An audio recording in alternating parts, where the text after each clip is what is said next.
Welcome to the Seirete, a Bleach fandom community podcast brought to you by Katen Kyokotsu's Seirete-renowned game night parties, featuring the very finest middle-grade sake, hand-selected by Captain Kyōraku himself. It's a real good time, but you might have to wait a little while to get in. The line is always just all the way around the corner, because, what can we say? Everyone is just dying to play. Hi. Hi. Hi, everybody. Welcome to the podcast. You know how this goes by now. My name is Del. Hello. And today I am joined by Nomi. Hello. Hello. Oh my gosh, I heard you. I actually heard you. This is... Shock. Yeah, genuine shock. Maybe it's because when we were not recording, I couldn't hear you at all. Nomi and I sat in silence in the voice chat for like 5 minutes because the Discord hadn't picked her up, and we both didn't. Much like Kyōraku and Starrk, neither one of us wanted to make the first move, I guess. But much like Kyōraku and Starrk, we got there in the end. Ouch. I swear, my whole heart hurts with these episodes. Every goddamn time. Oh my gosh. Should we get into it? Let's get into it. Let's do it. Yeah. Amazing. So, we're starting off today with episode 281, Crown of Lies, Baraggan's Grudge. He doesn't just sit on a throne of lies, he has a crown of them as well. Anyway, the episode starts off with, surprise, surprise, Baraggan not dead. Come on now. What do we have to do here? Ask you your favourite colour? Okay, that was bad, but still. Baraggan announces that he's a god, the king of Hueco Mundo, and cannot die. He attacks Hachi again using Respira and even gets Hachi's hand. But Hachi is clever and uses Kido to chop off his hand and transport the hand inside of Baraggan, so Baraggan starts to decay from his own power. In a last-ditch effort to get revenge, Baraggan launches his attack towards Hachi as the episode goes into a flashback. In this flashback, it's explained that Baraggan, sitting on his throne of lies, wearing his crown of lies, collecting his jar of hearts, is indeed king of Hueco Mundo, and he's bored.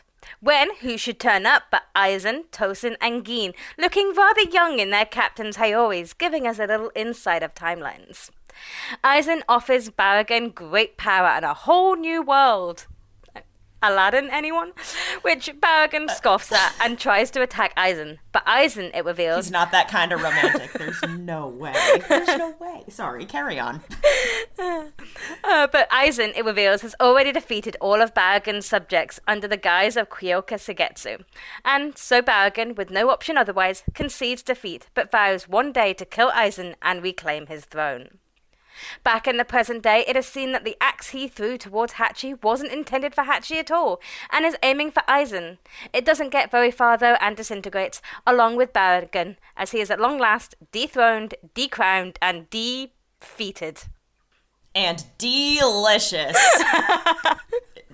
I'm kidding. Nope. It's just dust. That brings us...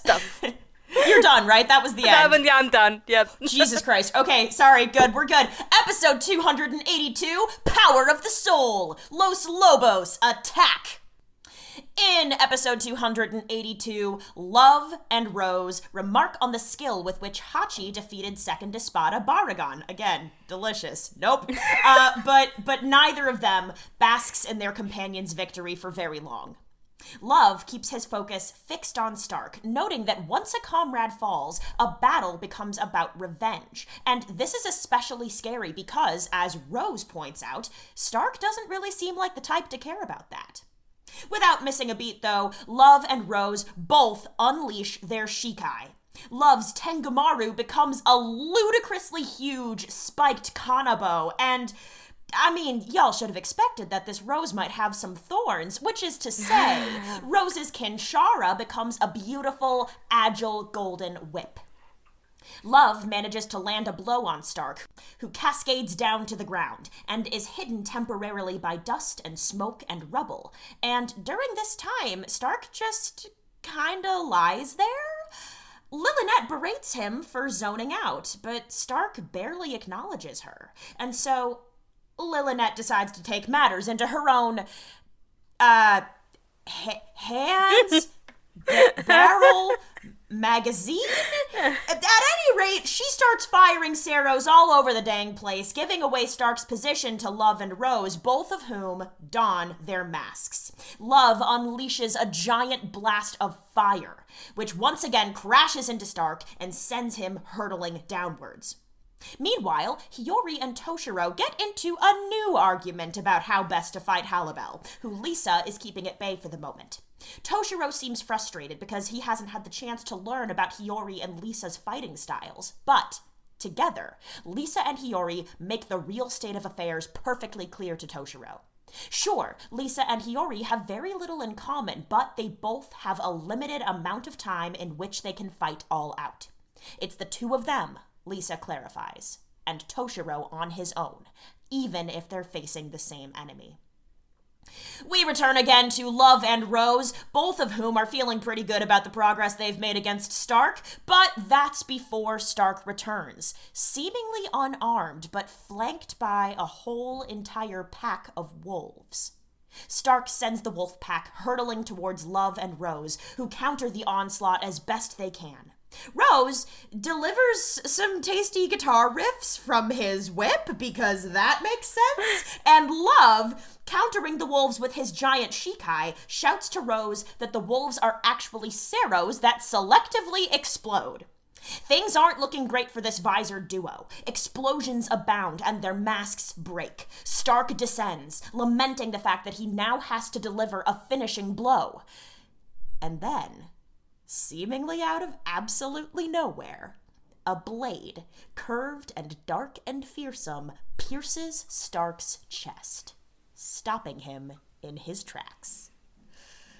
Who even cares? Not whatever. But I can't even get into it yet. Whatever. Go, just go. Which leads us straight into episode 282, Starrk the Lone Batter, where we pick up with Starrk having just been stabbed by the Shadow. The Shadow is, you've probably guessed it by now, there's gonna be a lot of fan soloing in this episode, but it is none other than Kyōraku motherfucking Suntree. My husband's husband.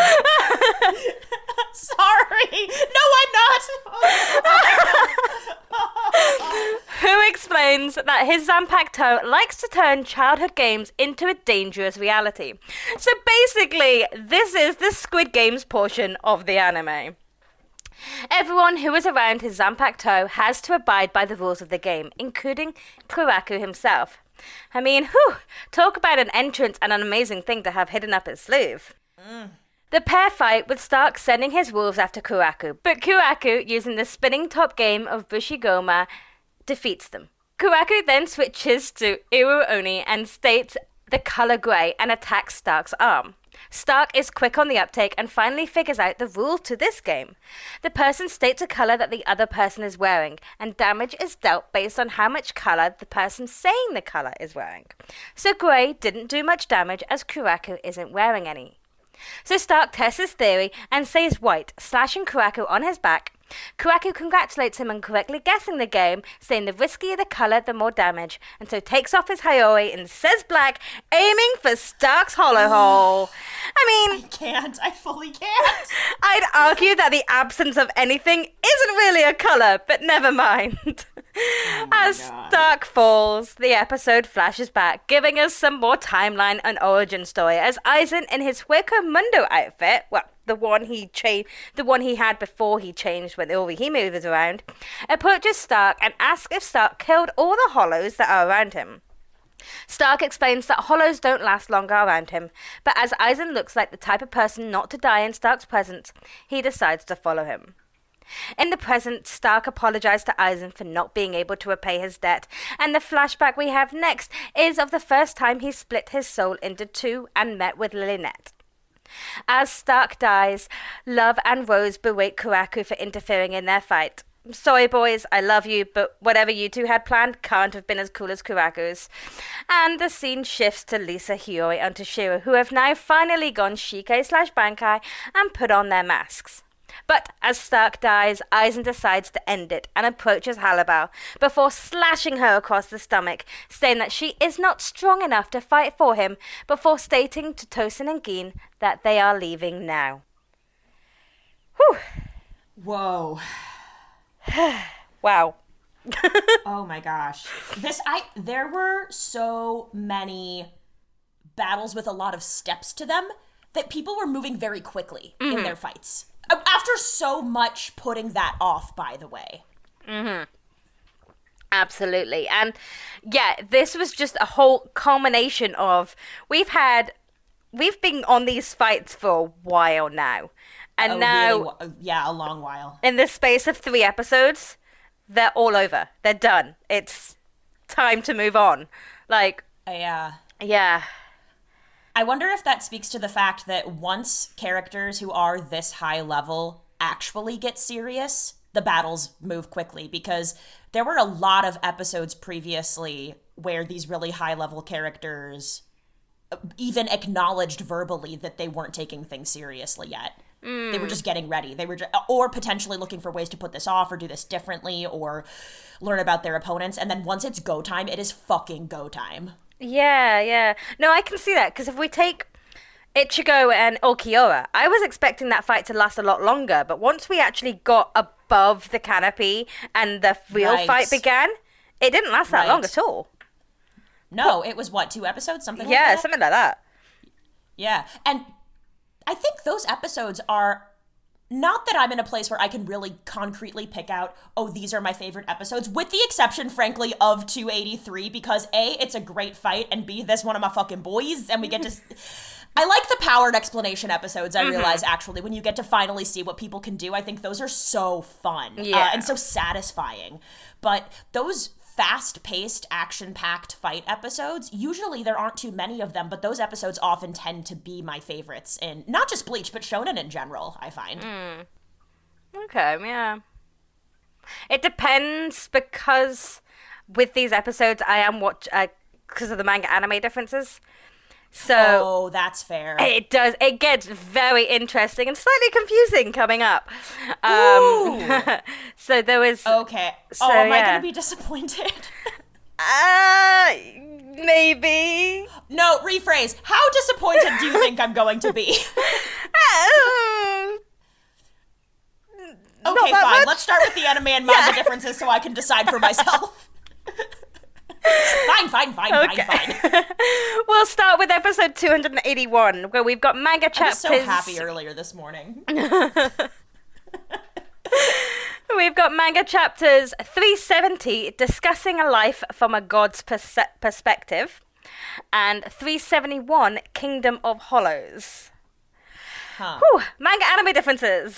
So that just explains everything, really. Yeah, basically. All 3 of these episodes only were 2 manga chapters.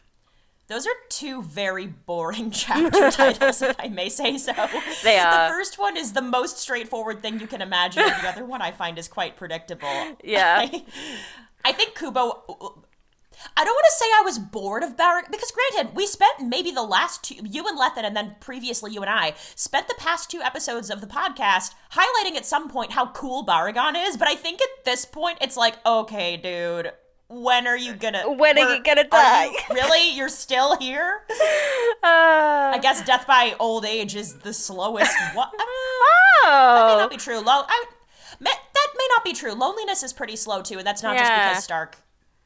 Well, he doesn't even die last, because Halibal, which is, yeah, it probably means absolutely nothing. I don't think it gets that deep. Anyway, probably not. No.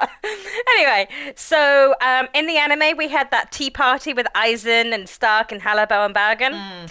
That was manga. That was anime only. I actually prefer that, because that felt really stupid. Why am I so critical today? It felt really stupid. Why would you have just the 3 of them there? Because I understand that these are the top 3 ranked Espada or something, but it's not like Starrk is a better strategist than someone like Zyle, for example. Yeah. Or I guess it makes, granted, if you don't have to, like, call Grimjow into the room if you don't have to, I understand that choice, for example. But, like, why wouldn't you want Ulquiorra there? Yeah, exactly. Because Ulquiorra's got a big part to play in Hueco Mundo anyway, so yeah. Exactly. Here, I'm going to leave you in charge of my fancy boy castle, but I'm not going to invite you to one of the core strategy meetings where I explain why we're leaving and where we're going. What? Yeah. Yeah, that was weird. And probably because it was filler, I didn't get the sense that any of the three of the Espada who were there were acting deeply in character. Howl and Starrk were just kind of there to show up and say yes, and Baraggan was there to be petulant, and that was it. I guess it was Baraggan's flashback, so fair enough, but it didn't do much for me. It didn't really add anything. Add to Baraggan's whole reason why he's there. Yep. We get it. You're part of the 1%. Shut up. Anyway, so we had the whole Baraggan's reveal that, shock horror, he's not dead. And he starts decaying the barrier. And that was cool. That was anime only. Motherfucker. Hachi actually removes the barriers. And it's that's actually way more badass. I prefer that so hard. It is so cool. So, like, Hachi... that was such a good fight. I forgot about that fight. Yeah. Oh, my God. So, Hachi removes the barriers. The smoke is clearing. They're all talking. And then, all of a sudden... bam, Baraggan's back. It's a lot more impactful and they have no time to react. Whereas in the anime, they're literally watching this thing disintegrate and it's a case of, you could have done something to save yourselves here. But yeah. Right. Ooh. Oh my gosh. Because we'll go into this more after you finish the differences, I suppose, but Hachi reveals fighting capabilities that we have not seen from him before, and he also reveals he is he is so fucking smart. He is an incredible strategist as well, and the fact that he makes the choice, he's proactive instead of reactive, which is so important in good strategy. Right. So the fact that he makes the choice to remove that barrier speaks to the fact that he's willing to take emphasis on calculated risks within the context of a skill set he knows he has. That was we'll talk about it more in a moment, I'm sure, but that was I loved that fight. Oh, I forgot about it and I loved it. It was so good, yeah. We just had some continuity fixes. The anime retained Baraggan's right hand, whereas the manga got rid of it and then brought it back. So that was a good change. Again, we had the sensing of Baraggan's demise. The anime defaults to portals.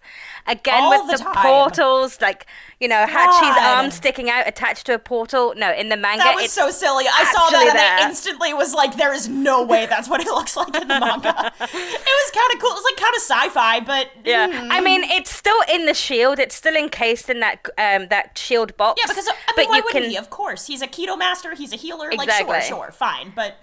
But yeah, you can actually see Baraggan's rib cage, and you can actually see... like the bones and everything, it's attached to him and going from the inside. Yeah, it's so much better. It's so much cooler. This also all happens before Hachi explains to himself.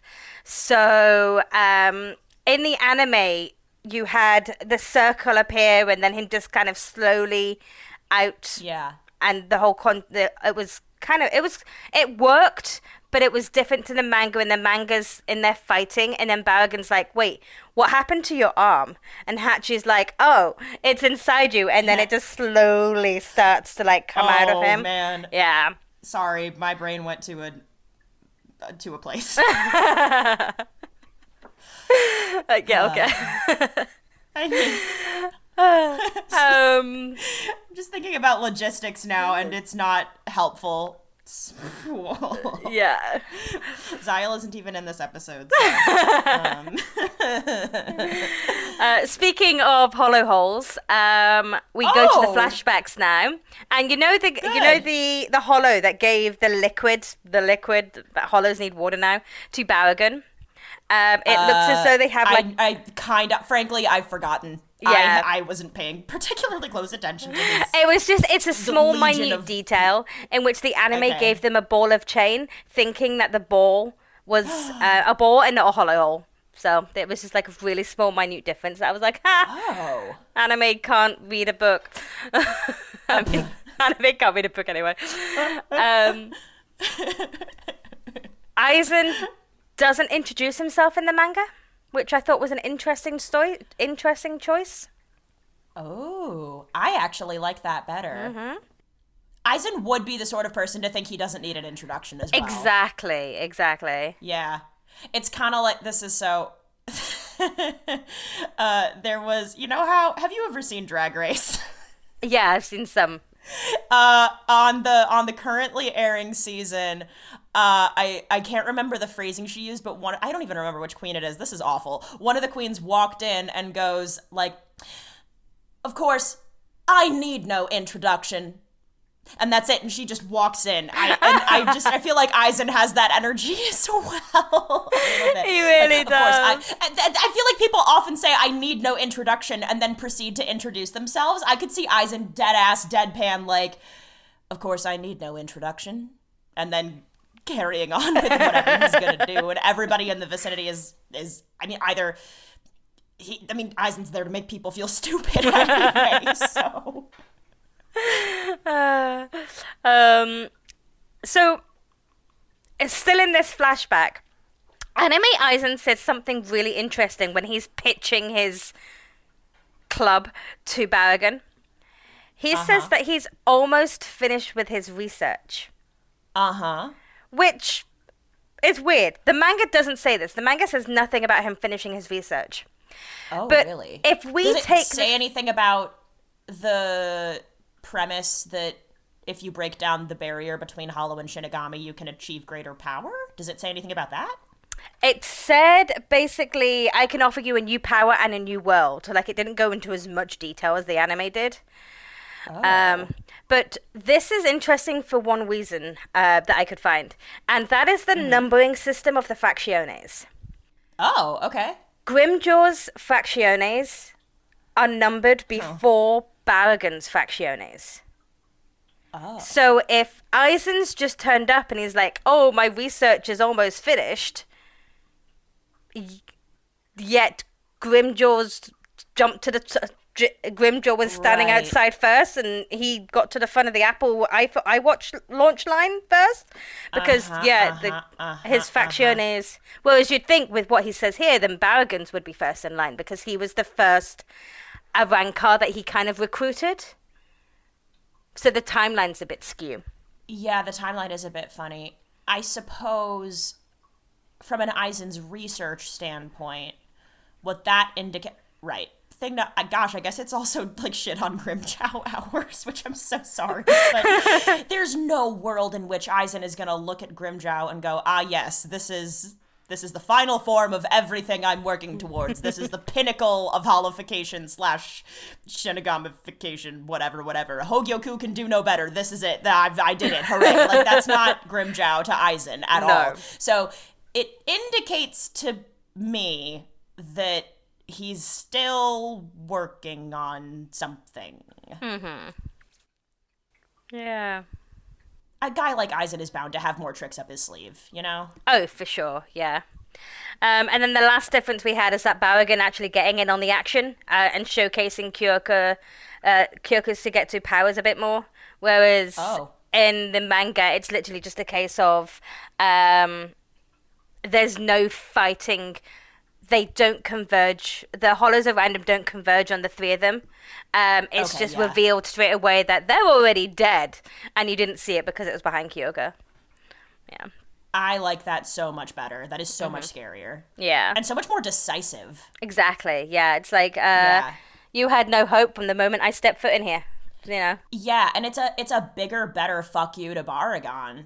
if it's the idea of, oh, I'm going to sit here and wait for your next move rather than, because Aizen's always 2 or 3 steps ahead of anyone at absolute minimum. He's not going to wait for your next move to make his next move. He's already there and then some. Yeah, absolutely. Yeah. Yeah. But that was it. That was that was a lot of that one. But yeah, that was it. Wow. Okay. Yeah. Huh. Well, I guess the thing that sticks out to me the most about this episode is absolutely Hachi versus Baraggan. No question to me. I was in that whole entire sequence. Yes. Yeah. It was exciting. I was captivated. And it was so cool to see that shit from Hachi. I never think about Hachi as a combatant, but it's like, if you're going to be that prominent in the Keto Corps, then you know what? I guess that actually does make sense. Track. Yeah. Yeah. Oof. And it just goes to show, despite what the 11 think, it's not all about slashing and dicing. No. And I would love to see a fight against Ikkaku or even Kenpachi against a high-ranking Kido like Hachi or Tessai. That would be so fun. Mm-hmm. That would be incredibly fun. Oof. You know, they could probably, both sides of that equation could learn a thing or two. Oh, they could, definitely. Yeah, yeah. Oh, interesting. Yeah.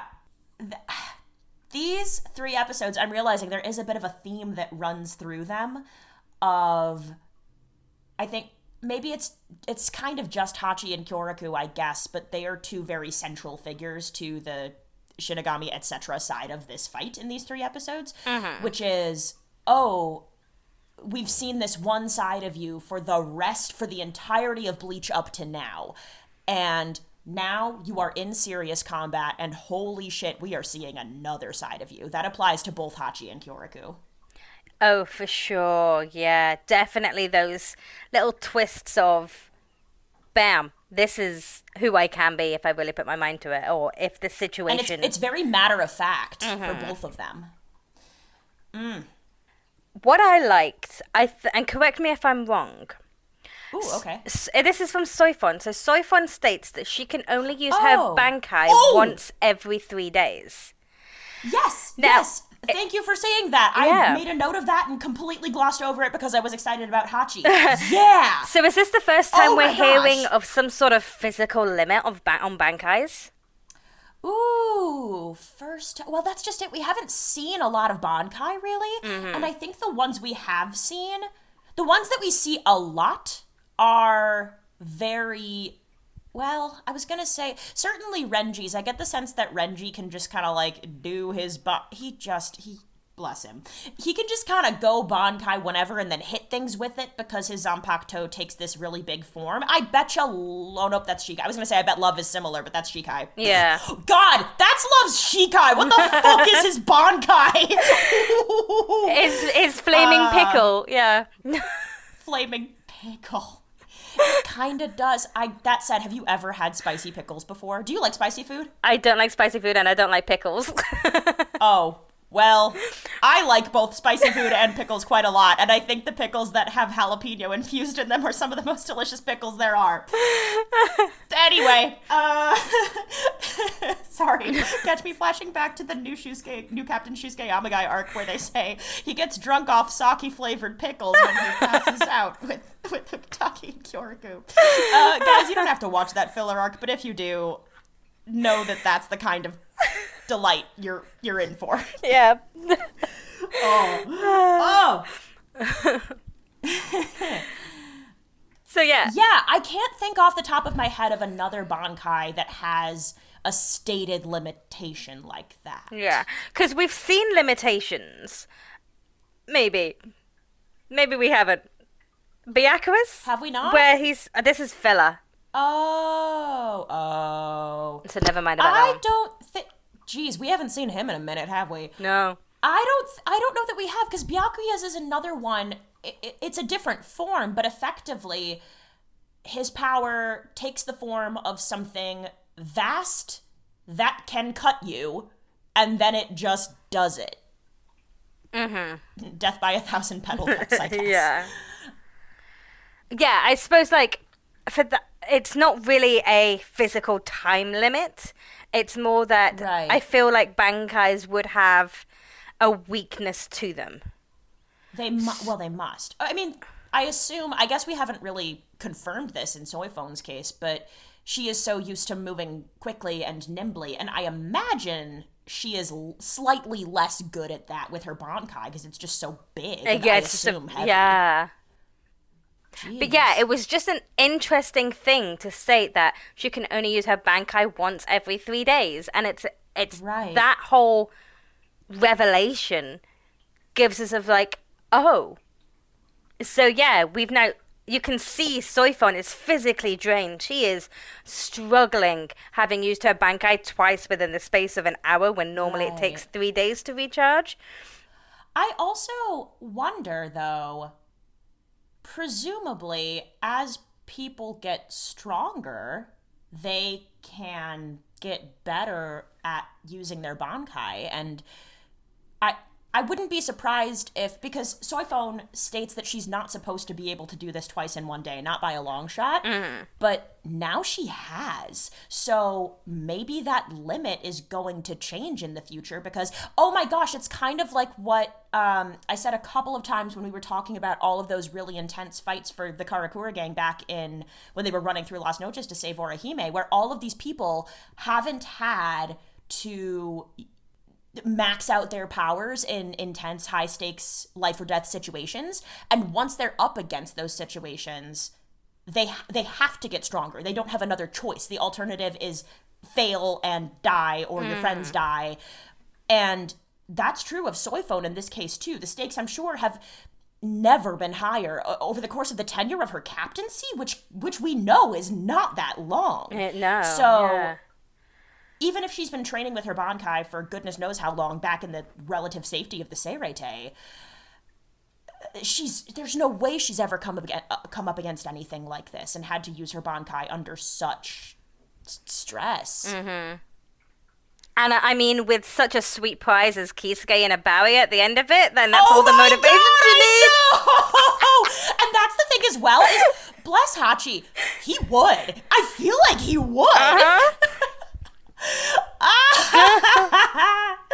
Also, can we just talk for a second about, I know that we already know that Hachi is incredibly powerful given both what we've seen in Turn Back the Pendulum and then also what we've seen now, which of course now, what we saw in Turn Back the Pendulum was before he was a visored and had mastered his inner hollow. It was also like 100 years ago. So he's had 100 years with visored capabilities to get better at Kido. That's incredible. He's probably one of the strongest fighters on the fucking map.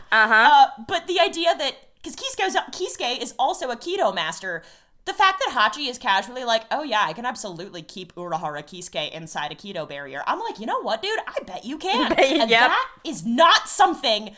I bet you he's one of the only people who can do that. I actually, thinking about it, I wouldn't be surprised if Tessai is too, and maybe he just hangs out with Urahara in case he's like, okay, if Kisuke literally goes off the rails, then I know I can handle this, and I need to stay with him at all times for that reason. Oh, yeah. Oh, yeah. Tessai is fascinating. Anyway, we're not here to talk about him. No. I'm sure he'll come up at some point in the future, but Kisuke's not even... But that also goes to show how important to this series Kisuke is. He is mentioned one time in this episode, over the course of these 3 episodes, and here we are. He's an icon. He's a legend. Yeah.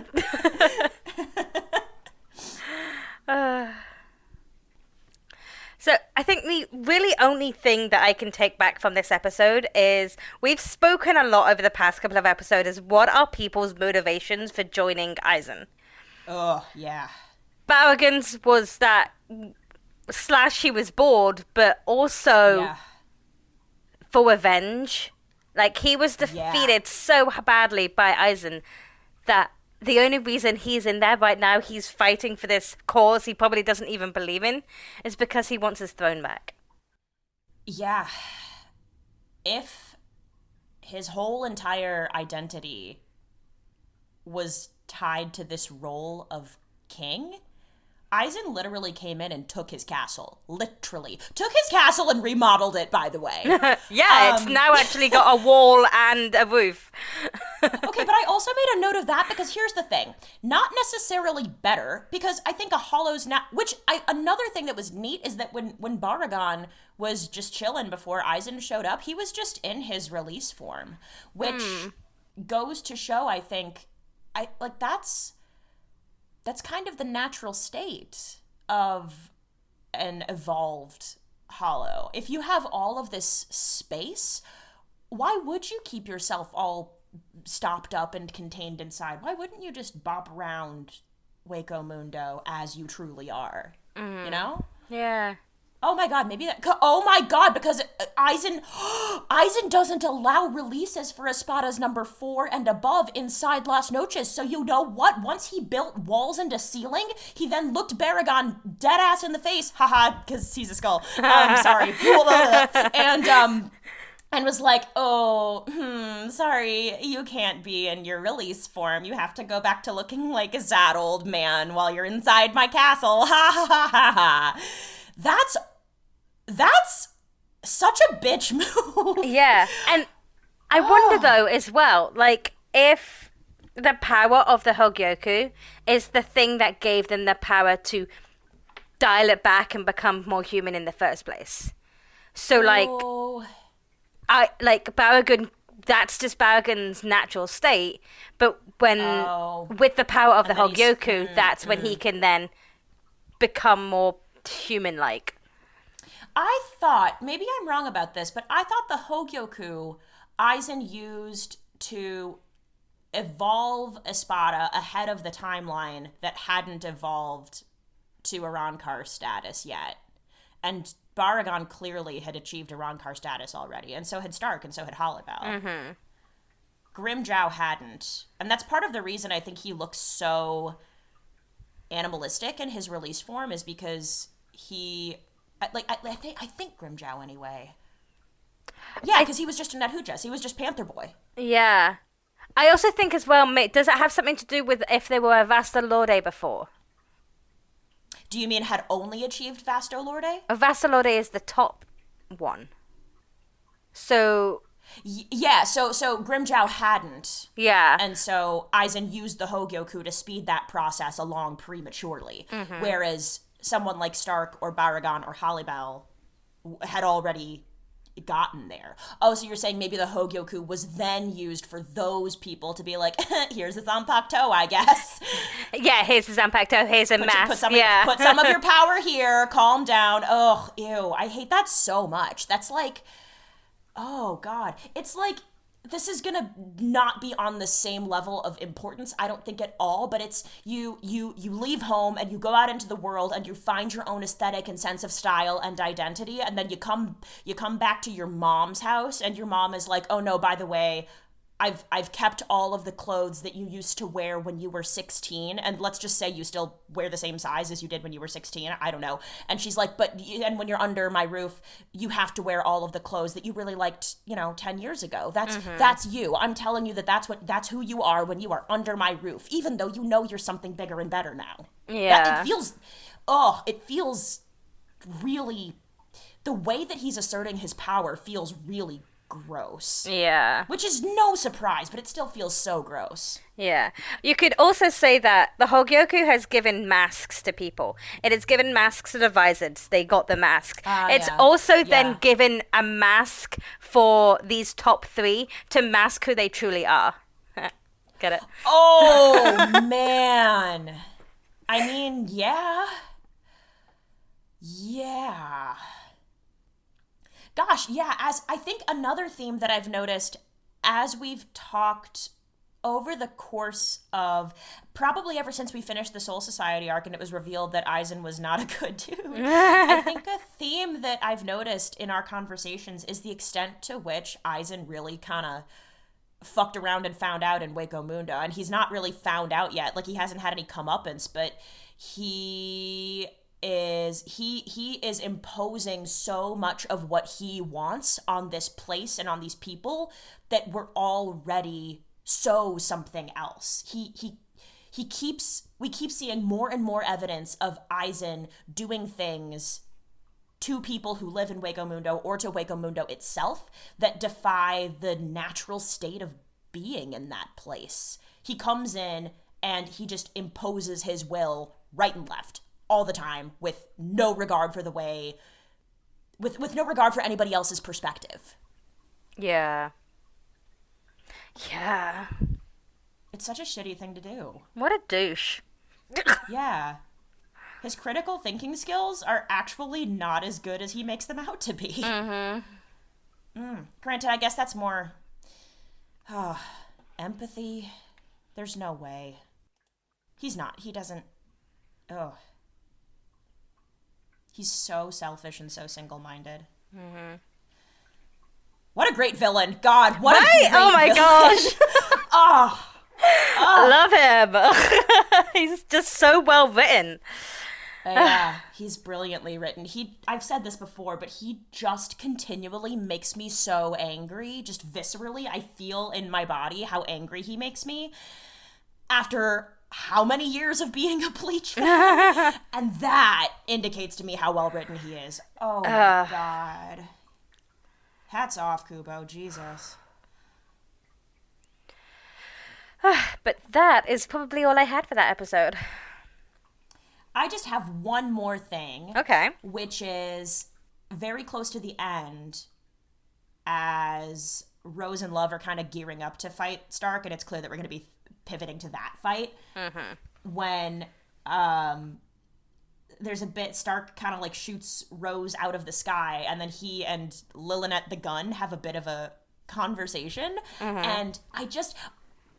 Watching these past couple of episodes, as well as the episodes we're covering today, every time I hear a conversation between Starrk and Lillinette and see an interaction between Starrk and Lillinette, maybe I'm taking it too far, but I just see it as a conversation, an internal conversation that one is having with oneself. So there's a moment when Lillinette is kind of pushing back against Starrk, and he wants her to shut up. So what he does is he knocks the gun against his own head, which to me, I saw that and I was like, you know that thing where you were just like in a spiral and you want to tell yourself to shut up and you might like smack yourself in the like that's what it just seems, I don't know, everything Starrk and Lillinette say to each other gets cooler if you think about it as in my opinion, if you think about it as a conversation between one person. That's a weird thing to say. A conversation where it's just one person internally the whole entire time. And so hitting himself in the head, I was like, well, yeah, of course, because your head is effectively where this whole entire debate is taking place. Yeah. Even if you can't agree with yourself. That's all, though. Yeah. Alrighty. So yeah, moving on to episode 282. Yeah. Let me see. I'm wondering, I'm trying to figure out whether it makes sense to do 282 and 283 together or not. Oh. I don't know. Maybe it's because I'm anticipating that I'm not going to be able to stop myself from going off the rails and bopping between the two. Well, we don't see Kyōraku in this episode. No, you're right. Okay, I'll contain it. Let's do 282. So 282, we've got Manga Chapters 372, The Metal Cudgel Flinger. And 373, Wolves Ain't Howl Alone. Oh, yeah. I forgot that was... Yeah. No. Yes. So you know how you were talking about Starrk and Lillinette talking? Oh, fuck me. Yeah. Which, granted, that was in the previous episode. I didn't get ahead of myself. So in this episode... The whole Lillinette firing on her own is anime only. Lillinette doesn't taunt love. Yeah. That makes... Oh. I don't know whether I like that more or not. I can't decide, actually. Rose releasing his Shikai to help love doesn't happen that early. And you see that in the anime that he has to de-Shikai and then Shikai again. Yeah, that was a little odd timing. It's also why I've got to admit, I had a a lot of trouble keeping the order of events straight when I was writing this summary. And as I was going through, I was like, I feel like some of this was to buy time. Yeah.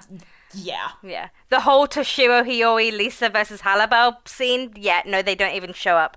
We don't see them again until right at the end when Toshiro is in Shikai, Hiyori's in they're all in Shikai and they've all got masks on, well, except for Toshiro. I really liked that conversation, actually. Oh, well. There was a bit with Starrk and Lynette when they're in the flames where they're just talking to itself and there's like a mini flashback. That was anime only. And then it takes 2 of Stark's blasts to bring Rose and Love to lose their masks in the anime, whereas it's just 1 blast in the manga. Okay. Ooh, cool. That's cooler. Yeah.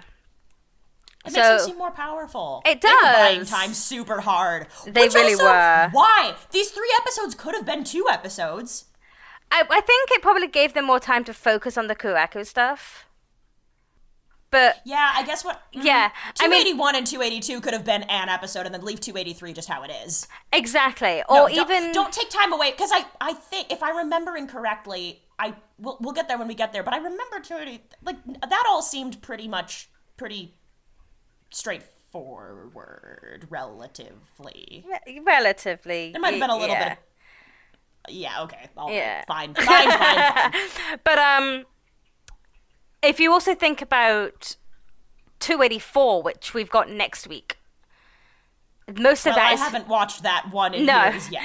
Most of that is filler, so they could have expanded... They could have combined... They needed time, clearly. 282 and 283 and 284 into 2 episodes. Yeah. And then we could have just had everything together. Yeah. Even though it doesn't seem like there were many differences, the fact that, the whole Lynette taunting and firing on Love was all quite a lengthy bit. Yeah. And there were just like fights. The Toshiro, Hiyori, and Lisa took up a big chunk, and that whole thing was filler. Yeah. So even though my notes aren't that long compared to the other one, it's still quite lengthy. Yeah. I think that's probably why I assumed it was canon, because it was a little scene that wasn't really I thought it was probably not filler because it was a well-written conversation that made sense and didn't jump around and that showcased character well. I guess if it was filler, I did think, I don't know, I thought it added something. I thought seeing Lisa and Hiyori tag team like that was really, really cool. And the fact that they both looked at Toshiro and were like, this is how it is, and don't try to make it something it isn't, you ignorant little boy. That was so cool. Oh, well. Yeah. They wrote something good. Anytime we get to see multiple Vizards working together, I love it. Oh, so for sure. What you gonna do? Yeah. So, yeah. For a discussion point here, I've put it's Lethen and her pack. Because she's Lethen Wolf. I know. Which I suppose it didn't really come up last episode, I don't think. I guess I might have expected that Lethen would like Starrk because wolves, but I haven't really heard. I haven't know either. She likes Starrk or not. I know that she didn't really get particularly excited about any of the Urankars. Not that I can recall. No. But you'd think, I don't know, maybe it's because they're not really wolves, they're explosions that look like wolves, so they don't count. Each one is a little bit of Stark's own soul. So, he oh just my god, I know. split his soul. Yep. Oh, he is so fucking dramatic.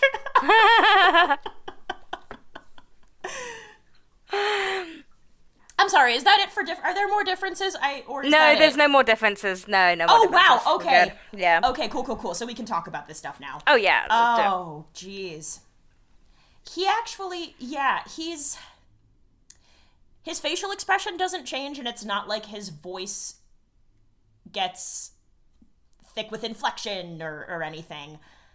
But as a person, so here's the thing. He is a legit I don't know. He probably does deserve the title of edgelord in a real and meaningful way. He's justified, but he's also so... I don't know.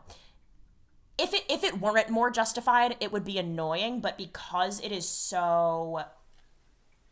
It sucks to be that alone, you know? Mm-hmm. It really, really sucks. So, I kind of get it. Yeah, you do kind of feel for him. Yeah, I feel for him massively. The first time this is the other... No, I think I was 3 out of 10 for Arrancar deaths where I cried. The first one being Xyle, I fucking sobbed because that... Again, I've said it before, I think that's the shit. Of the Arrancar deaths, that is, I think, the worst way to go.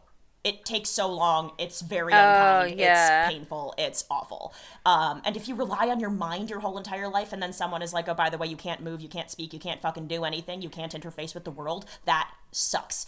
Ulquiorra, I cried because it's just sad. Mm-hmm. And then this one was this is the third one. And I think throughout 282 and 283, I was just like... I feel for Starrk really, really hard. And it's not like, oh, I relate. It's not even that. It's not, I think it's just, I think it is just, I guess, empathy for a fictional character who has never even lived and yet captures this really specific facet of experience that, yeah, oof. I thought that I thought we got to see some cool sides of love in this episode. We did, yeah. Yeah. And it's not just because we got to see Hashikai, which is always going to be an exciting thing, but the way that he and Rose talk to each other when they're fighting, which again, another great example of two people who are very different, who fight together beautifully. Mm-hmm. Perhaps because they're very different, who's to say? But you get to see why he was a captain in this episode, I think. You know? When he is looking at Starrk and observing that something is about to change because he's just lost a comrade, and the fact that his character type indicated, Rose is like, really? You think he cares about that? And Love is like, yeah, and that's why it's scary. Right on the money. Love absolutely nailed that analysis. Yeah, he did. And it really goes to show something as well. If you compare the two known captains of the 7th Division, we've got Love and we've got Komamura. And I feel like Komamura would also kind of have that intuition and that the emotional capabilities to know and kind of see that about a guy. Yes. Great call. Yeah, the 7th Division is a funny one. So many of the divisions have such clear mission statements or guiding principles or premises. 7th. I feel like they're just the hodgepodge of, we don't have a mission, we accept everyone and we're all happy and... Yeah, I think so. It doesn't matter what you believe in, you're welcome here. Yeah. Yeah. Yeah. Yeah, it is very that, I think. That's quite cool. I like that. But yeah, and I think as well, it was cool to see, we have two strikingly different Shikais with these two as well. Oh, we've got Love and his flaming pickle. Good God, that really sounds like something else. No. I think Kyōraku is the one with the flaming pickle, let's be real. And we've got Rose with his whip, his Kinshara. And oh my God, I know. What I love about Rose's Shikai is that it is basically a Shala tree, which it's a Shala tree, or Shala tree. I thought you said, sorry, that was just me not. Oh, okay. I thought you said charlatry, and I thought that was a medieval weapon that I had never heard of, and then I realized, yes, your accent means you don't say the R that way. Carry on. sorry. That was on me. So yeah, the Shala tree. Yeah. And it's, when you look at pictures of a we'll call it a shala tree, so it doesn't sound like there's an R. No. in there. I know where you are now. You don't have to. No, just say it. I know now that I can picture it. The word. I know what you're referring to. Yes. Okay. The flowers at the end actually look like the end of Rose's whip. Rose's whip. That's hard to say. And it's just such a cool feature, and of course it's got the whole musical undertones to it and the guitars, and you even saw that a couple of episodes ago when they're all defeating the Menos Grandes, and he's got a very kind of musically inclined soul, because that comes across in his Shikai abilities and everything. So whereas Love is just a melee, either hit one and burn. Yeah. Yep. But no, they're cool. Yeah. I'm thinking about all of the Vizards have such. This is maybe. I don't think it's because. Oh man. Okay, sorry. I'm trying to think about how to formulate this thought in order. I suspect somehow, one way or another, Aizen effectively hand-selected that group of people to be his next round of holification experiments. I'm sure he had a hand in that somehow, right? Oh, for sure, yeah. Yeah. So, each of the Vizards has a very... I feel like the Vizards all have Shikai and abilities that are more memorable than a lot of the others we see, and the Vizards, maybe more than, not necessarily anyone else, like I think Kyōraku is a counterexample to this, for example, but more than a lot of people have Shikai that really let us know a lot about who they are. So I almost wonder whether this group of people was, in Aizen's mind, really well qualified to be holification experiments because they had such strong senses of self. Yes. Pure speculation, but... No, I see it. That's why they're so cool. Yeah. Like, and that's why when they fight together, it's always really exciting because each of them leans in really hard to what they're good at. And they work together effectively because they each know themselves and their own abilities so well. Exactly. And I think as well, the more you spend time with someone, the more you're going to realize what they're like. And for example, we're going into the next episode, which we said we wouldn't, but it's not about Kyōraku, it's actually about Hiyori. I said I wouldn't. You can do whatever you want.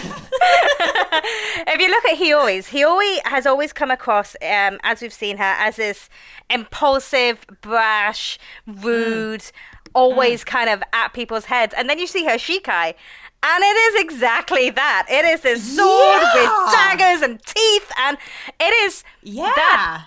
It doesn't even have to be the kind of abilities that are shown with roses. Like with roses or Shinji's, it is just the look of it. Whatever Shinji's does, we might find out one day. We still haven't seen that. We still haven't seen it. We haven't seen it. Oh, did I read ahead? Did I skip ahead? Yeah. I thought we had. I thought. Nope. That's. I skipped ahead. Never mind. Yep. No, we've seen him. He has his Zanpakuto out now. But no, he's not. No. That's fine. Yes. Because Gin stopped him. We really should find a way to record. Like, I want you on that episode. We should find if we have to record that early, then, like, fine. I genuinely don't care. I think with our timings, I am going to be on it. Oh, my God. Good. Yeah, because it is literally the weekend. We can record it, and I leave on my holiday in, like, 2 days later. Oh, my gosh. Okay, perfect. But, great. Let's do it. Yeah.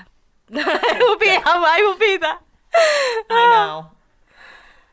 That said, last week's episode went fine without me there. Even though you both forgot that my son sustains a life-threatening energy and injury. It's I am so sorry. Oh my gosh. No, Poor that's Ukitake. okay. I forgot about Hachi's bat. It's like if it's not a character that you're focusing on or that you care a lot about, you're bound to forget things. I forgot about Hachi's badass moment. Neither of you is, I mean, like, whatever. I feel like universally we like Ukitake. People like him, but I'm not, like, that's a forgettable detail in this whole grand scheme of things if you're not really invested. I'm not actually mad. I don't know. And like, it's actually delightful to hear you both realize that, by the way. Yeah. It was because of, oh my gosh. Yeah. Anyway,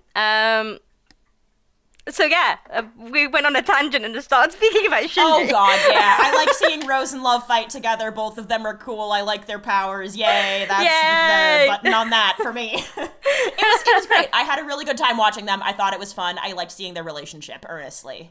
Yes, yeah, definitely. But that's really all I got for that one.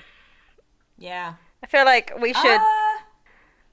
Yeah, I think so too. I think because the next thought that I have is more or less about Kyōraku, so I think it might actually fit in better with next episode. So yeah, let's go ahead and do 283, I think. Yeah. Yeah. Let me get these manga anime differences out the way and then we can... Oh my god. Yeah, watch, the thing that I wanted to talk about is going to be not canon.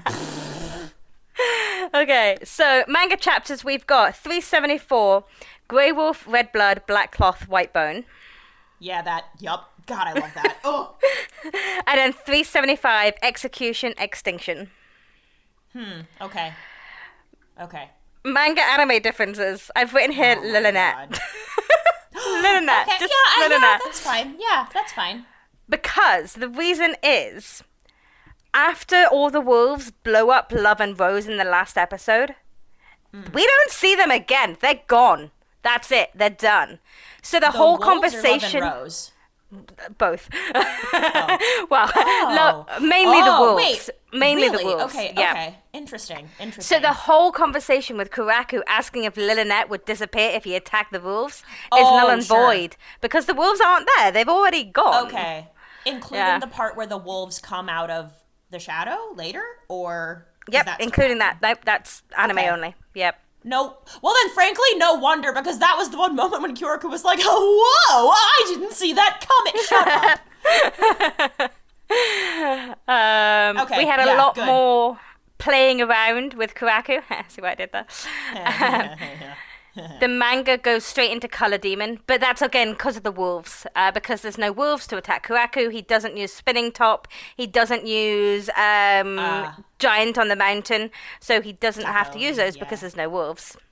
I actually am not surprised by that because, I'm not surprised that those things made it back into this episode because then Kyōraku gets to just explain all of his Shikai in one go, and it's very clear for the viewers. That made sense to me. It is definitely just here for the fight splain. Definitely, yeah. Which, not mad. It's so cool. I love, this is one of my favorite Shikai, and it's not just because it's, or rather, I think it goes in reverse. I think I like Kyōraku as much as I do because I really like his powers, now that I think about it. Yes, his powers are, and every time I watch it, I'm just like, it's so cool.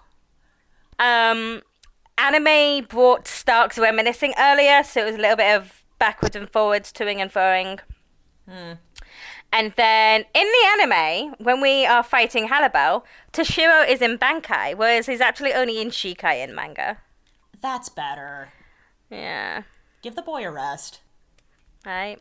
I'm directing this to the anime specifically. Give the boy a rest.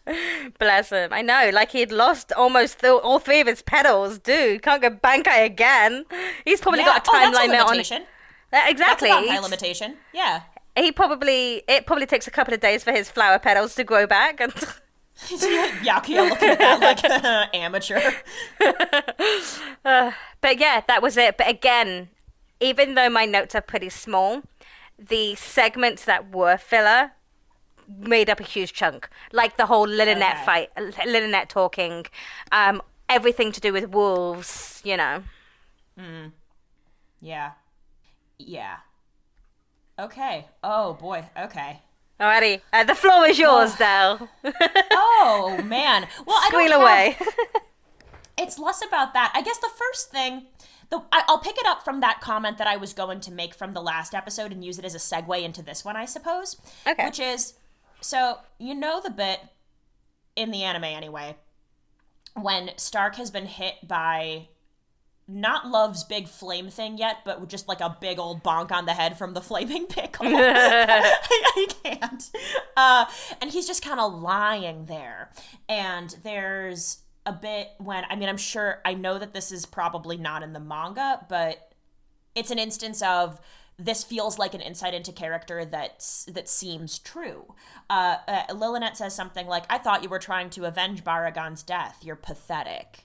And he's just lying there thinking about how he can't do the one thing that he said he was supposed to do, how he doesn't have the motivation to. That whole, like, the same energy as not being able to, like, haul yourself out of bed because you're just in that spiral. So, interesting-ish that for a good chunk of these really high-octane fights, what was Kyōraku doing? He was also lying on the ground. And I know he got hurt, but the thought that I had this time was, is it possible that similar thoughts are running through Kyōraku's head? Is he maybe lying there, especially having seen Lisa come back and kick him in the head? Is he lying there like having a negative self-talk moment until he could get himself back up? Is he there like, how did you let yourself get hit like this? Your best friend is down for the count. How do you call yourself a captain? What are you doing here? Like, is there something, I wonder, is there any chance that there's a parallel there between Starrk and Kyōraku, and then only when either just like the right thought comes into their mind or some external stimulus makes it so that they really can't lie there any longer because the stakes have just gotten too high? Like, why did he wait so long to get involved again? And I just wondered if that could be why. Again, nothing in these episodes to actually back that up, but the thought crossed my mind. Oh, for sure. Like, I fully theorize that Kyōraku feels a whole lot of guilt with what happened to Lisa, because yes, he practically was like, can you go? So, you know, there's a whole lot of guilt weighing on his mind, and so seeing her come back probably just brought all that guilt back to the surface. Yes. So yeah, he was kind of struggling to get his mind around things and everything. So, you know, like, and he already states that his Zanpakuto wasn't in the mood. So that technically would mean that his heart wasn't in it, right? That's right. But now that, you know, Lisa's back, he's seen that she's thrived, that, yeah, he still feels guilty about what happened, but she is alive and she's doing well. And seeing Rose and Love and seeing these people that... Yeah. So that kind of helped him bring his heart back into it and get his Zanpakuto in the mood. That's not the way I was going.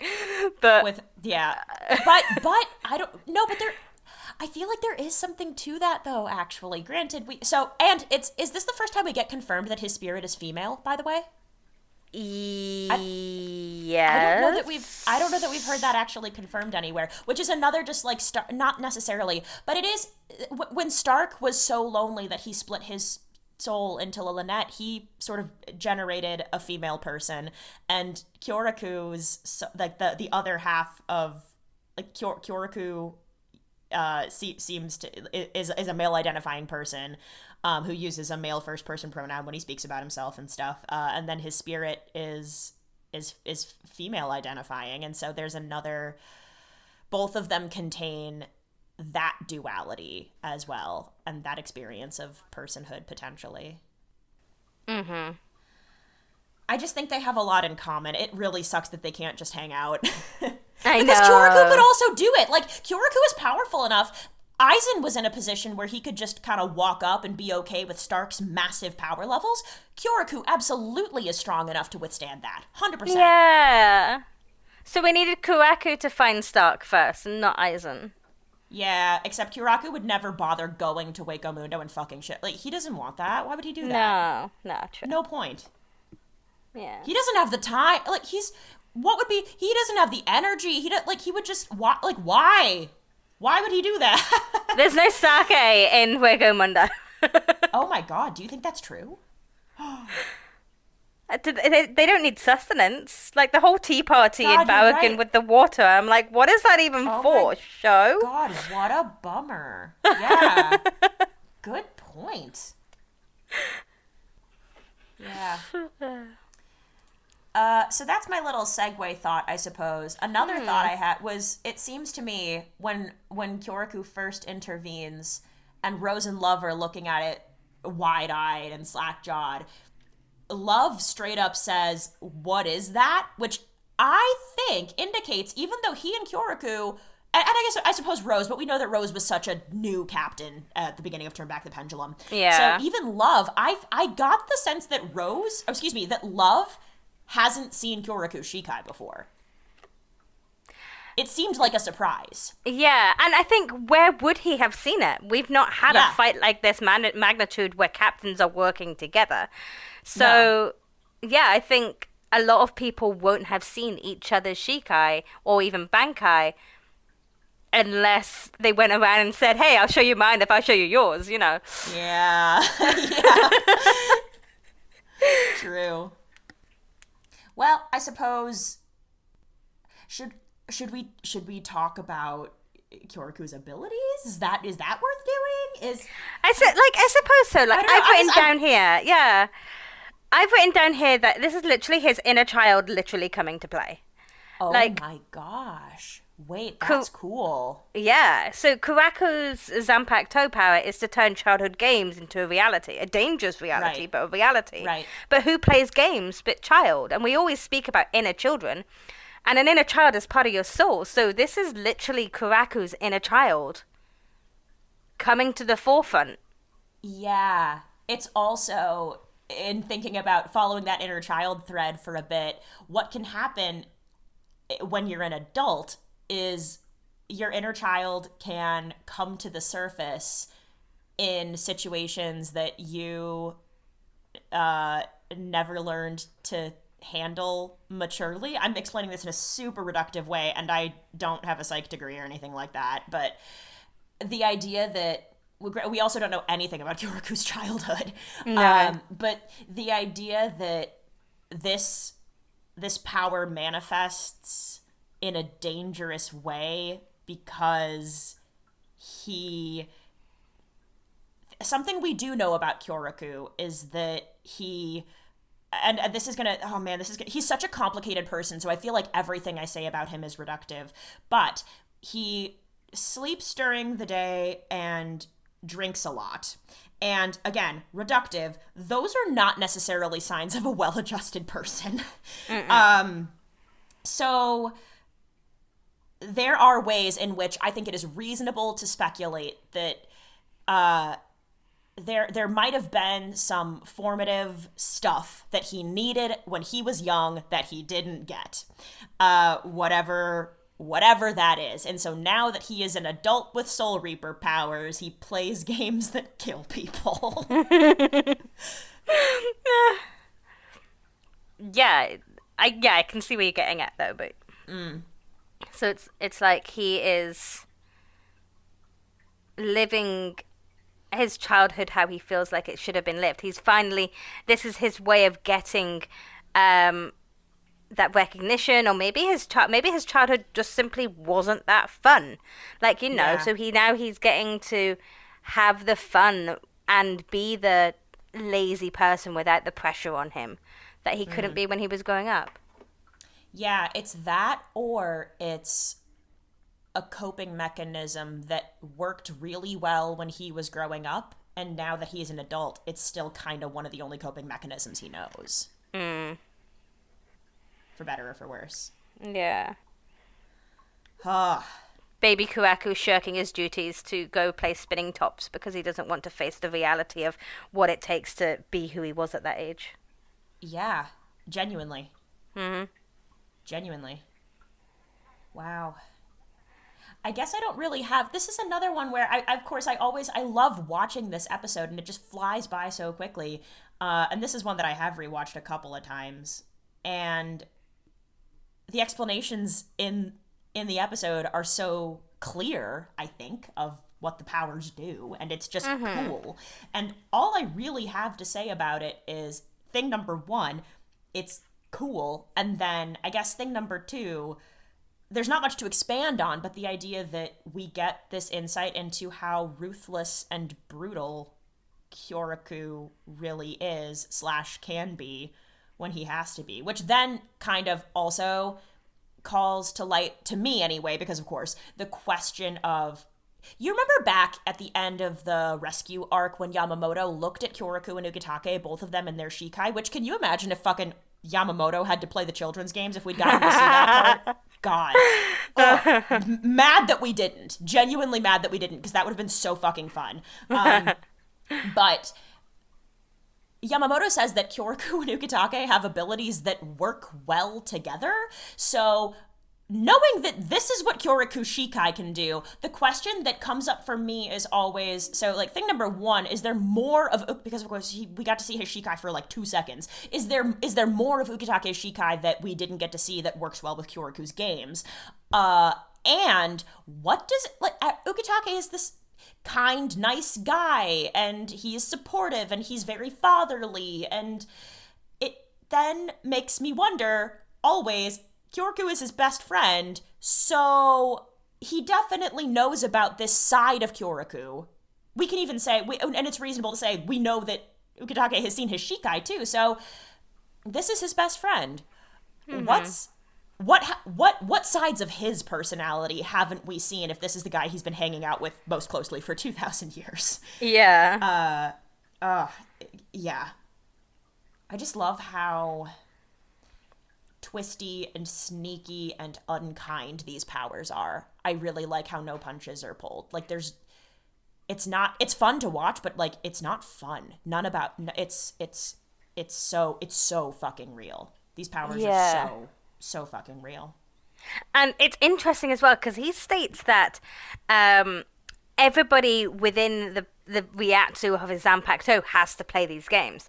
So at this point, we just saw Starrk and Kyōraku play. However, if Love and Rose had been any closer, they would have had to play as well. If Okatake was still around, he would have had to play as well. Like, it's not just basically those two. So I suppose the question is like, can he maybe control the radius of how far that goes? Or were they just far enough away that they could not get, and they weren't close? Or were they playing by themselves, like, in the background?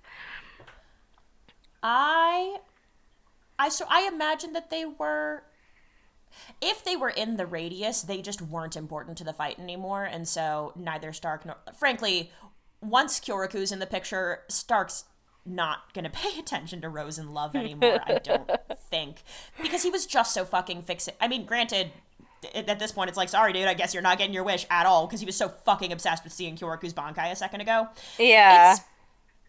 Kyōraku at least provides an interesting fight for Starrk. I don't think he was particularly interested when he was fighting Love and Rose. Yeah, no, I think it was, there wasn't really anything keeping him there. The only thing he was doing there was, these were two opponents he had to fight to kind of pay Aizen back for allowing Starrk to come with him. Whereas when Kyōraku came back, that's when he's like, this was his mission. His mission was to see Kyōraku, to fight Kyōraku, probably, I think, is what we got from previous episodes. Yeah. So these Rose and Love were just in his way, and once he defeated them, he would have gone to fight Kyōraku. Right. And Kyōraku is somebody that Aizen, we know, has known to keep an eye on for a bit, because he went out of his way during Turn Back the Pendulum to make sure that Kyōraku specifically saw that duplicate so that Aizen would have an appropriate alibi. And I don't think he would have done that if he thought Kyōraku was... I think Aizen thinks that Kyōraku is maybe a step above some of the other captains in terms of observational skills, or maybe even, maybe back then, I don't know, credibility with Central 46, which is hilarious. But so I feel like it's more to do with his strategic capabilities than it is to do with something like that. But either way, I think Aizen has known that Kyōraku is important and impactful for a while. Yeah. Change of topic. That just adds to Kyōraku's guilt. The fact that he testified and said that I saw, that just hit me. I was like, he saw Aizen. So then Aizen defected and he's like, well, now I feel bad. Like, that just highlights his guilt. Right. And by the way, that also, I don't know if we've spoken about this before, but it absolutely clarifies why he is so protective of Nanao. Like, Nanao's not here, and Nanao is not here. You think he's gonna let that happen again? No fucking way. Oh my god. Absolutely not. No. He wouldn't be okay. If something like that happened again, I mean, he's already not okay. But can you imagine if something happened to Nanao? Absolutely not. No. No. Yeah, I know. The only other thing I have to say about this episode is another comment Love makes, actually, where he... Right, so... Sorry. So Kyōraku stabs Starrk. I was looking at my notes, and I have a note right above my comment about Love that literally just says, oh my god, fucking comma, comma, comma, comma, look at him. And I know I'm referring to Kyōraku looking all, like, beat up and, like, whatever, beat up my faves. Only my favorite trope ever. Anyway... Love looks at Kyōraku after he finishes Starrk off, and Love is like, oh, I can see you haven't changed. You still have this tendency to not uphold the code of honor, like interfering with another person's battle, which also made me think about Ukitake, because I was going to say, that sounds like Ukitake, and I know we just saw Ukitake get involved with Kyoraku's conflict with Starrk or whatever when he jumped in with his Shikai, but, so... I don't know, I guess I am so curious. I think it's something that I don't know, I heard this line and it made me want to write a fic and figure out where this comes from, kind of. But the idea that Kyōraku doesn't care, and he even says it, he says... Only amateurs would give up victory for the sake of their own code. We captains can't afford such a luxury, especially not once war breaks out, and everybody is at fault. But I guess it got me spinning a little bit about what are grounds for interfering with somebody's battle and what aren't. And then it made sense to me. So I imagine, because Ukitake's whole thing is there are two kinds of fights, the fights for pride/honor and the fights for life. This one seems like it was a fight for life. So in situations where lives are actually on the line, fuck honor, save people. Which may or may not be how Love feels. Yeah. And Shinigami don't have that much honor anyway, especially when it comes to fighting hollows. Because, they fight them from behind, or they fight them, like, head on. So... the fact that they're fighting a hollow, honor does kind of go out the window somewhat. Yes. But yeah, I think... Oh, man. I think that's... The only thing that I've really got... Okay, yeah. ...is... I love my timelines. So... Ooh, good! We had... So, when Aizen approached Baraggan, they were wearing their Shihakuso and their... Captain's Hayoi. So that's... Yeah, and Aizen still had glasses. Sarah was still floppy. Gin was captain, however. So that kind of puts the timeline to after Renji and Co. have joined the academy. Whereas this time, when we're seeing Aizen, he is in his Hueco Mundo, so he has defected. So it goes to show that Starrk is probably, if not the last person, to get added to the team. Yeah. Whereas Baraggan could be one of the first. Yeah, that just seems...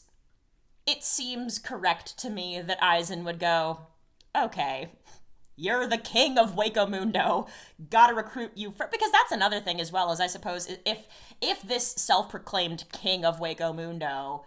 sides with Aizen, then other people might feel more inclined to join up with Aizen just because of that influence, I guess. Not that I get the sense that Baraggan was well-liked.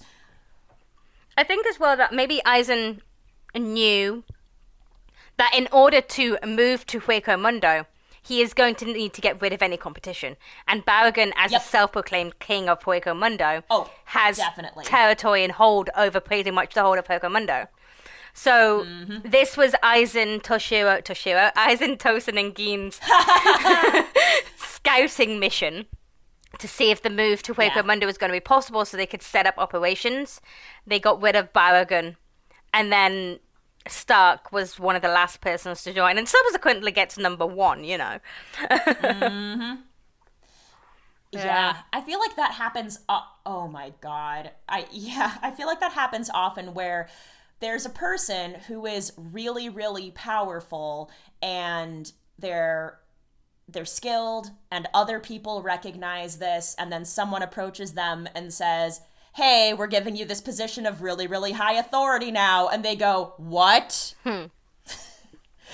Just, thinking about stuff and things. Yeah, no, yeah. But yeah, I think there is something to be said about the folks who are actually powerful aren't the folks who seek power. They don't need to. They're already there. And then often the folks around them go, well, you're really powerful, so here's this leadership position or this position of authority. Yeah. Poor Starrk. But yeah, and then we got what Stark's getting out of this. Starrk is getting friends. He's getting a pack. Which, frankly, that's such good motivation. It really is. And he's like, oh, are the people who are with you, are they strong? I mean, gosh, Lord knows. I mean, has Starrk ever sat at a table with other people before? Probably not. But it also shows that, all the times we've seen Starrk, apart from the tea parties where he's probably forced to sit with them, he's usually in his room and it's just him and Lynette. Yeah. So he's probably still kind of terrified that he's he's definitely an introvert. He is. But he's also probably still kind of terrified that this is all going to fall to pot because he's going to walk out and people are just going to die. Like, he doesn't want the other facciones around them to die, and then his newfound friends kind of hate on him because he killed all their facciones, So he's probably scared and keeps himself to himself because he doesn't want to let this opportunity pass him by. Yeah, worried that it's too good to be true. Which is so heartbreaking because it's not even that great. It's just... There's a lot that's shitty about the way Aizen does things, and yet Starrk is okay with it because it means he gets to sit at a table with other people sometimes. Yeah. Oh, man, talk about accepting the crumbs you're given, Oh, buddy. Yeah, I really like him, and his death makes me sad, and I understand why it happens, and I love this fight, and I love thinking about Kyōraku and Starrk together and how they are similar, even though they're on the opposite sides of the battle. And yeah, that's kind of it. I just like it. It makes me feel things. Yeah. And that's it. I don't have anything poetic or buttony to say about it, really. It's just, my heart. Yeah, no, yeah, I'm all good for that one as well. Oh. Yeah. Bless. Well, all right. Alrighty. And we have no who's on the cover this week because we didn't start a new volume. Oh, that's fine. Yeah, that's fine. We only had, 2, 4, 6 chapters? Good grief. Yeah. And for the audience, a chapter in the manga is probably roughly around about 22 pages.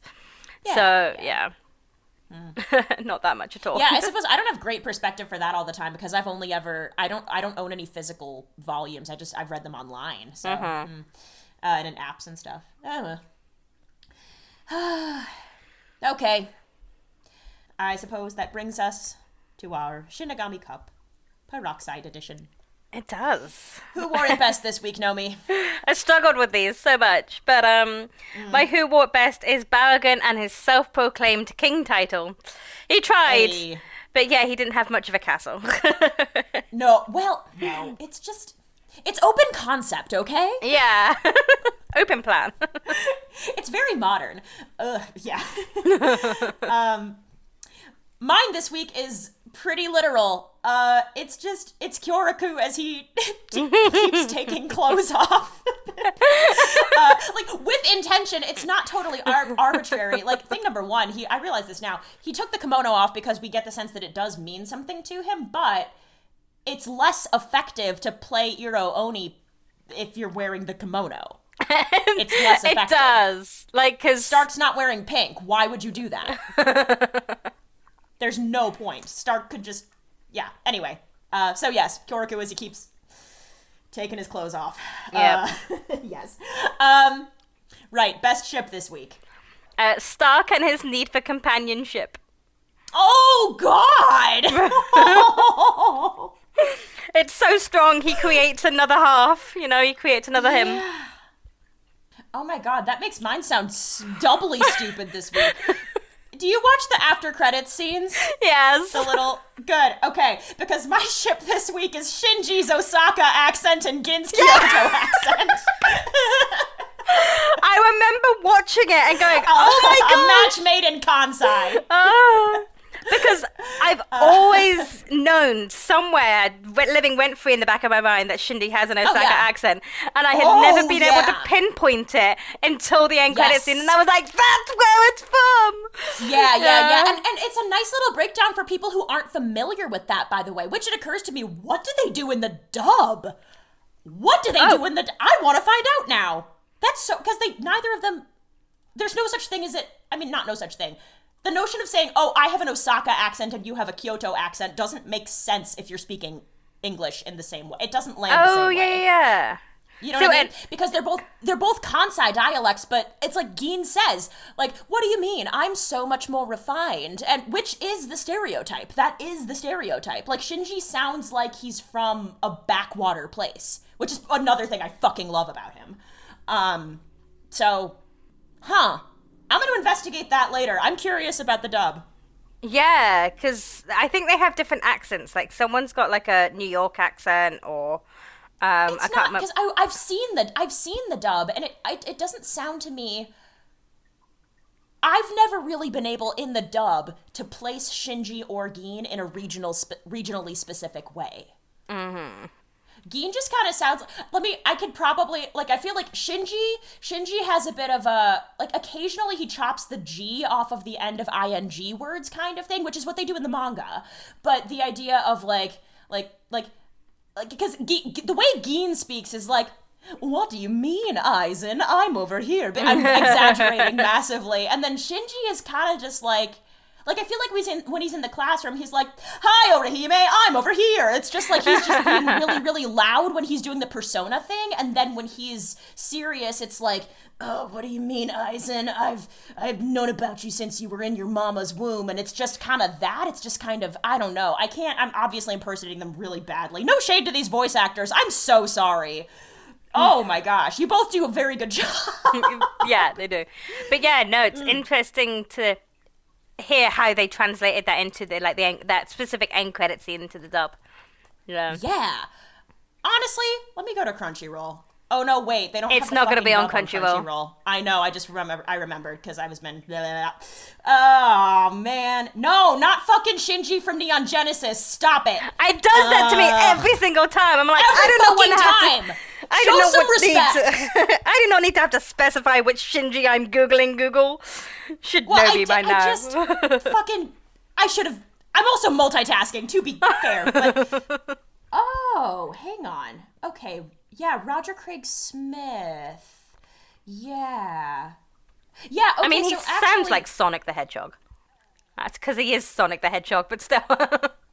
I've never seen that, but I know you mention it every now and then. It's the Wreck-It Ralph, specifically Sonic the Hedgehog. The Sonic in Wreck-It Ralph. You've never seen Wreck-It Ralph? I'm so sorry. Nah, there's a lot that I haven't seen.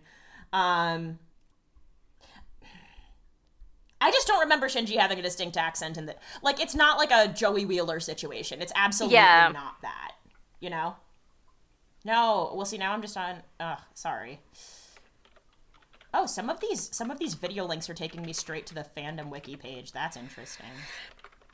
I don't need to solve this mystery right now, but I'm certainly curious. What episode was it? Was Maybe it I do need to solve this mystery right now, actually. Hang on. Was it 282?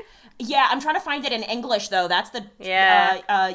It was the end of 280... The first one. 281. Okay, right. Oh, yeah. Oh, fuck yeah. I think I got it. It exists on Hulu. Hang on. I'm gonna find out. I think it is... I actually am gonna find out before we wrap this, because... yeah, I'm super curious. Yeah, I feel like it would be, like, I'm not gonna remember to look it up later. I'm just not, so... Okay, that's 292. Also, the seasons are organized in a really strange way on Hulu. Okay. Okay, there's the dub. It's like, you've watched all of these already. Yes, I know.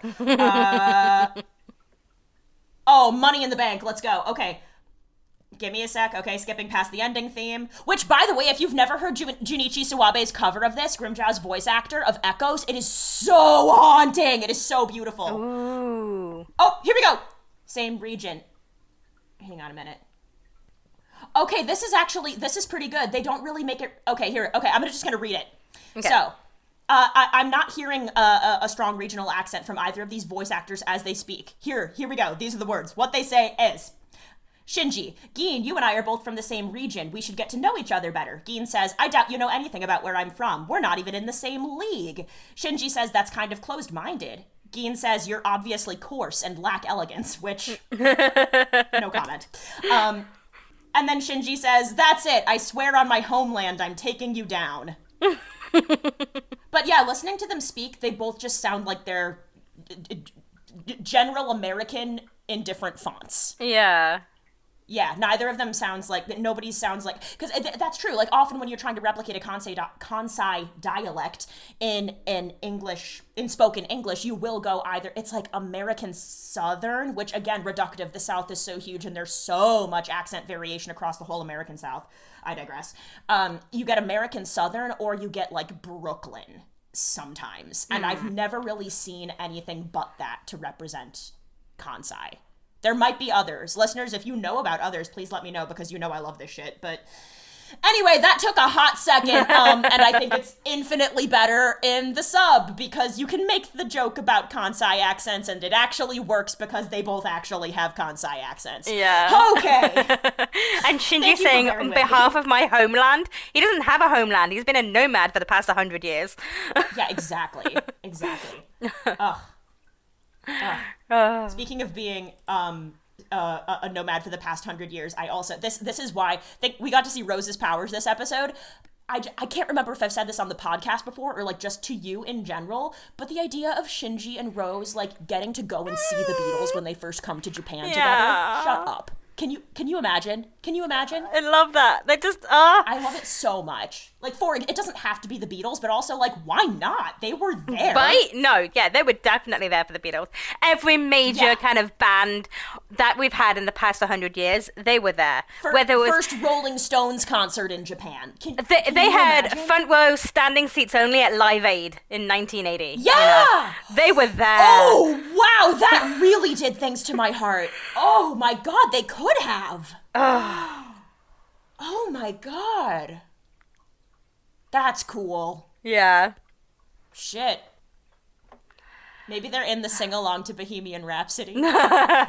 Oh. Rose like, I don't think this is gonna be a hit. Whoa. Okay, anyway, before we get too carried away with headcanons, should we do fandom shoutouts? We should do fandom shoutout, yes. Good God. Thank you. Sorry. No, kind of. Not really. Thank you. So my fandom shout-out, in honor of this episode with Kyōraku, I have some Kyōraku and Nanao art. And it's kind of alternate universe Kyōraku Nanao. Ooh, okay. And this... Whoa, wait, this is cool. This is like Snake. Right? Yeah. Ooh, this is he looks so much like Snake from Metal Gear. Mm-hmm. Yeah, it's kind of got that kind of vibe to it with what they're wearing. I love this. This is by 9230tm_Niji on Twitter. Whoa. But yeah. The lines in this are super cool. The shading and just how they look. Like, they've got Kyōraku's smile down really well, and then Nanao's just like straight face, no nonsense, serious face on. Yeah. Yeah. Oh, brilliant. Oh, cool. Mine this week is also a piece of art of Kyōraku, and I have been waiting for this episode to share this piece of art. It is super nostalgic for me because the reason Tumblr is important to me at all is because it was a fandom space back when none of my friends watched anime or read manga. And I didn't have anybody to talk about these things with, and then I found Tumblr and a whole new world opened up. So there was a period of time when basically all I was reblogging was Bleach content. And this is like, it's such a specific highlight. But this is one of the first pieces of Kyōraku fan art that I remember reblogging, and it's just really beautiful. And the link I'm sending you is not actually a Tumblr link because it's like a repost with a source kind of thing. It's actually from Pixiv.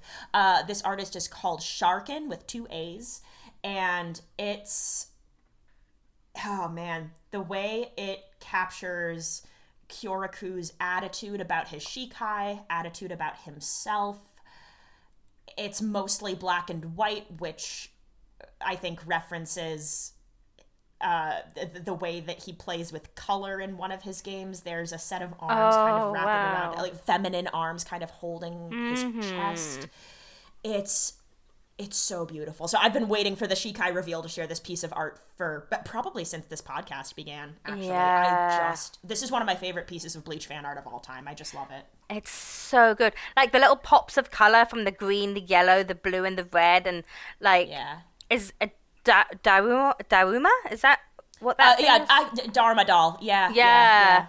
I just, oh my gosh, it's incredible. Yeah.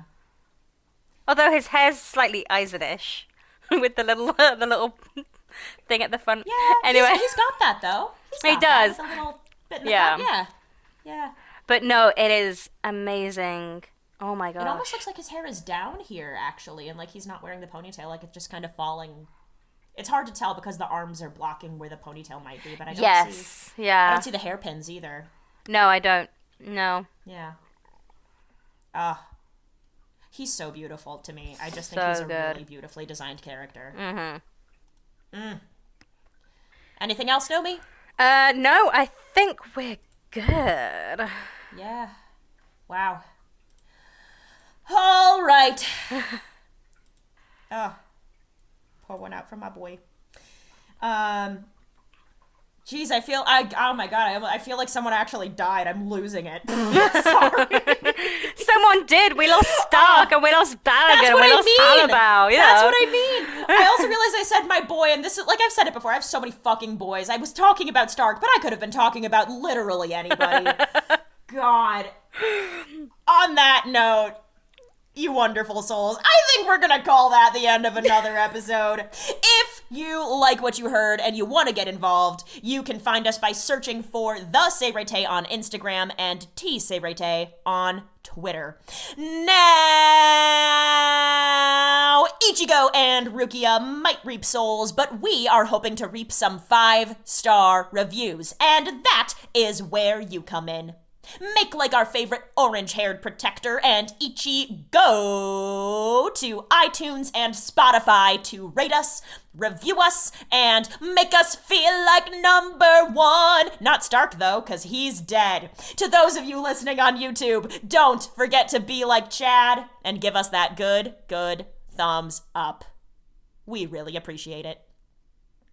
On the next episode of the podcast, we'll be covering anime episodes 284, Chain of Sacrifice, Hallibel's Past, which does contain some expansion on canon, and that's a note in the episode title, so get ready. Yes. Episode 285, The 100-Year Grudge, Hiyori's Revenge, and episode 286, Protect Karakura Town, Ichigo towards the real world. We'll see you souls then. Till next time. Bye! Bye! Bye bye bye bye!